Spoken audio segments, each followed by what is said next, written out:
Nothing happened. That's the first thing worth saying about this one. Nobody pushed a button. No ancient wound was activated. No scream consumed the hours. No stranger in traffic became a personal affront. No comparison arrived uninvited to measure my life against someone else's curated surface. The world was entirely neutral. And I was completely, absolutely, almost impressively gone. Not into the ego's self-elaborate theater, no, nothing like that. Not into the torchlight review of righteous indignation. Not even into the quiet anesthesia of the scroll. Just reduced. Smaller than usual. Shorter than usual. A carefully developed capacity for presence and observation and the gentle return from drift. All of it somehow unavailable. Packed up and gone somewhere without leaving a note. And in their place, everything annoying, everything slightly wrong, everything that required more patience than I currently possessed and more generosity than my current reserves could supply.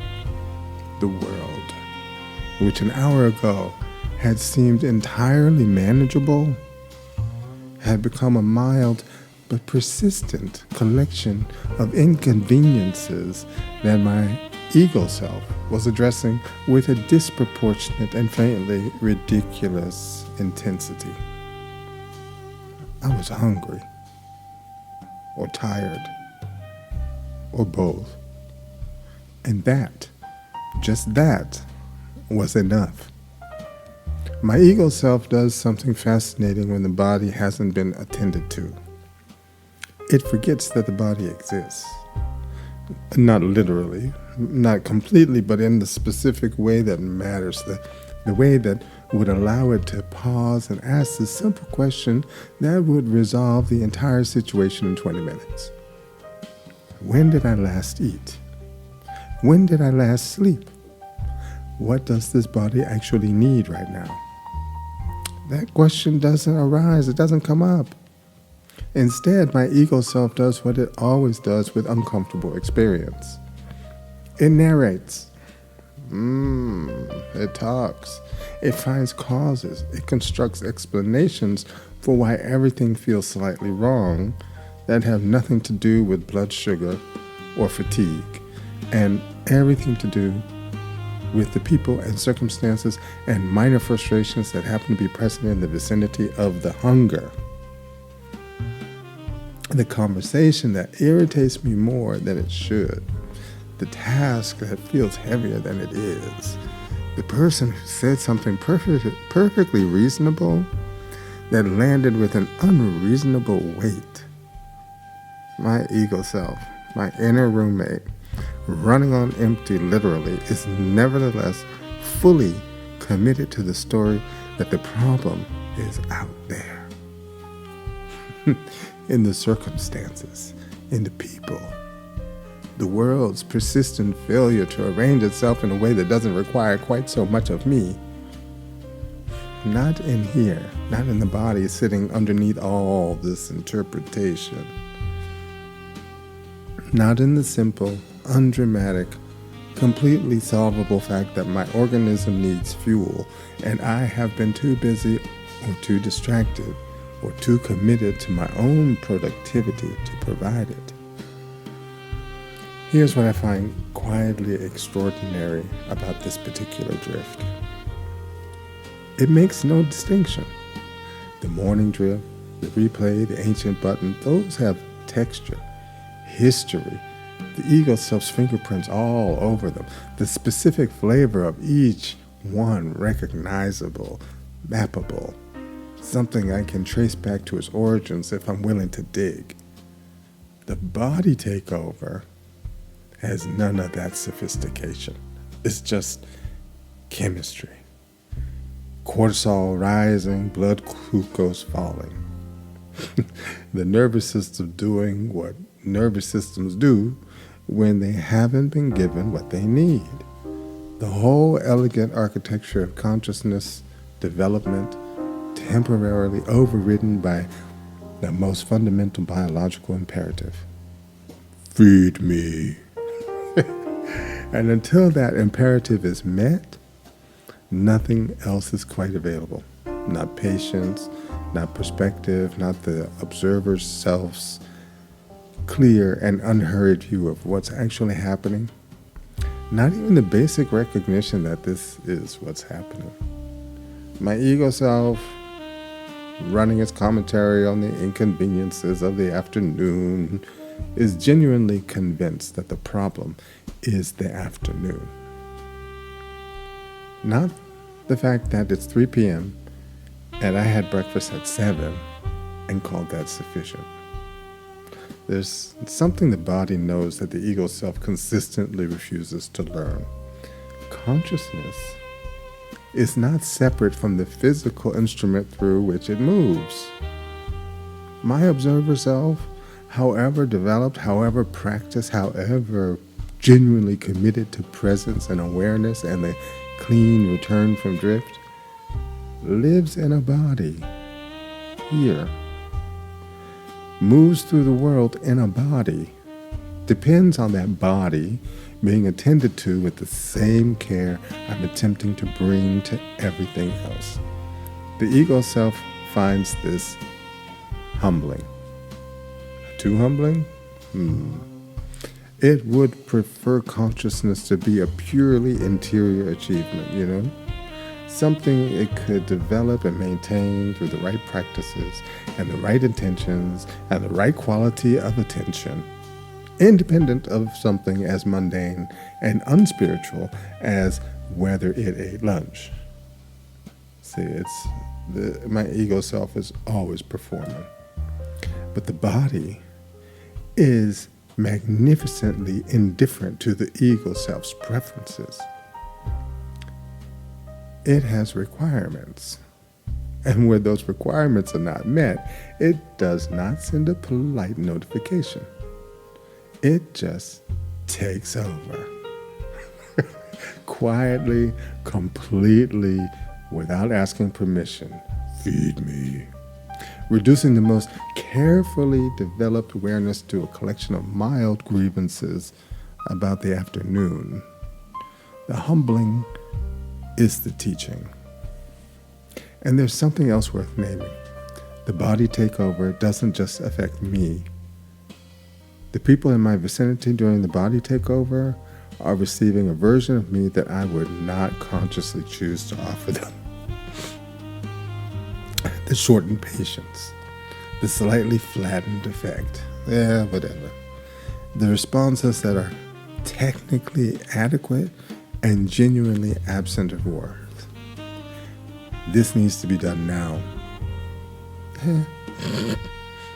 My body's unmet needs arriving in the world as my personality is, and the people receiving that have no way of knowing that the real problem is solvable in 20 minutes with something to eat. That the irritability isn't about them. That the person they're actually dealing with is temporarily unavailable pending basic biological maintenance. They just experience me in this state as though this were a considered and deliberate version of my presence rather than what it actually is. My organism running low, taking the wheel, driving everything somewhere nobody particularly wanted to go. There is the return from this one is the most straightforwardly practical in this entire series. See? And I mean that without irony. Because the O moment here is followed immediately by a to-do list of exactly one item. Oh, I haven't eaten. Or, oh, I'm exhausted. And I've been pretending I'm not. Performing. And the return isn't a breath and a moment of presence and the observer self stepping gently forward into expanded awareness. It's a sandwich.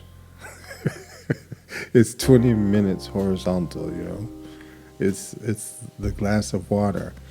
I've not been drinking since this morning while attending to everything I deemed more important than the body carrying on all of this world. And here's what never stops surprising me about this particular return. How complete it is. How quickly everything that felt genuinely, permanently, structurally wrong about the afternoon resolves itself in the simple act of meeting the body's most basic request. The body can be easy. The conversation that was irritating, no longer irritating. The task that felt impossible, manageable again. The person who said the reasonable thing that landed wrong, I can see now that it was reasonable. Nothing changed except the blood sugar. Everything changed. The observer self returning not through spiritual practice or conscious intention or the disciplined application of awareness, but through a meal. Love is found in food. The way to a man's heart is through his stomach. I tell you, my ego self finds this genuinely offensive. My observer self finds it quite hilarious. Because here's what the body takeover reveals every single time. If I'm willing to receive the teaching rather than just fix the symptom and move on, I am not separate from this. Not from the hunger or the fatigue or the way my nervous system behaves when it hasn't been given what it needs. Not from the biology that underlies every moment of awareness I've ever had or ever will have. Not from the physical instrument that makes all of this, the practice, the development, the waking again and again, making it all possible in the first place. The body is not the obstacle to consciousness. The body is its home. And a home that isn't tended, that isn't fed and rested and moved and attended to with genuine care becomes difficult to live in, becomes messy, regardless of how sophisticated the interior decoration is. There's a broader truth here that the ego self resists with particular stubbornness too. The great spiritual traditions, the ones that understood something real about consciousness, they all knew this. They built the care of the body into the practice. Not as an afterthought, not as the mundane prerequisite to the real spiritual work, as the practice itself, the breath needed, the posture better, the meal taken with attention, the sleep honored rather than sacrificed to productivity, the walk, the rest, the simple, recurring, utterly unglamorous maintenance of the physical instrument through which all awareness moves. My ego self wants consciousness to transcend the body. The body knows it lives here and keeps sending the same patient, undramatic, completely non-negotiable reminder. Take care of me. Everything else depends on it.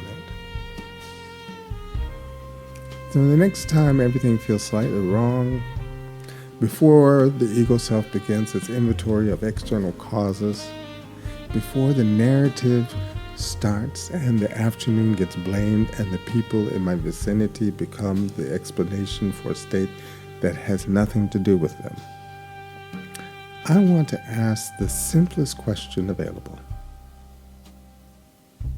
When did I last eat?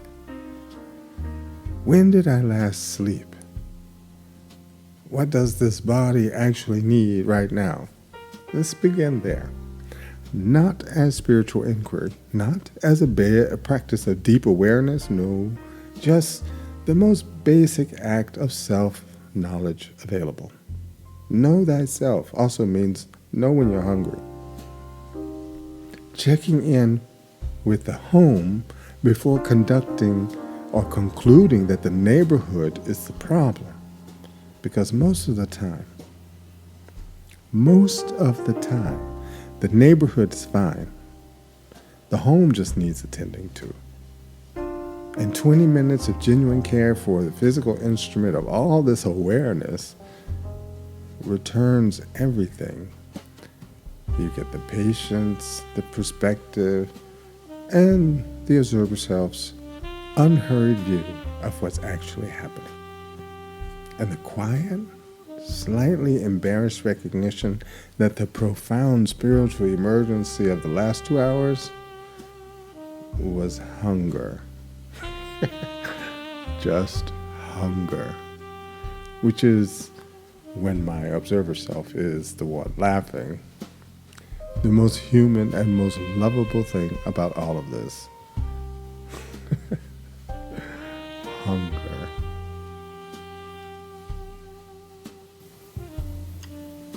If something in this episode found you somewhere you recognize, you're already awake enough to know it. And that recognition, that quiet sense of yes, I know that place, is your observer self identifying itself, confirming that it was here the entire time, watching, waiting, ready to step forward the moment you gave it your attention. And that's not nothing. That's everything. If you want to go further, if the territory we've been exploring feels like somewhere worth spending more time, the frequency arc is where this work lives. It's a gathering place, built for those ready to raise their frequency and remember their connection to something larger than the ego self's daily drama. It's not a system, it's not a doctrine. It's just a space where authentic frequency does the work that argument and explanation cannot. You'll find it at the frequency arc, and I'll leave the details in the notes for this episode. And just so you know, there are more episodes in this series, each one a different drift, each one the same 3 movements, each one an ordinary moment revealing something extraordinary about the consciousness experiencing it. Come back for the next one, or find another episode that calls to you, or another podcast that calls to you. The present moment will be there when you arrive. It always is.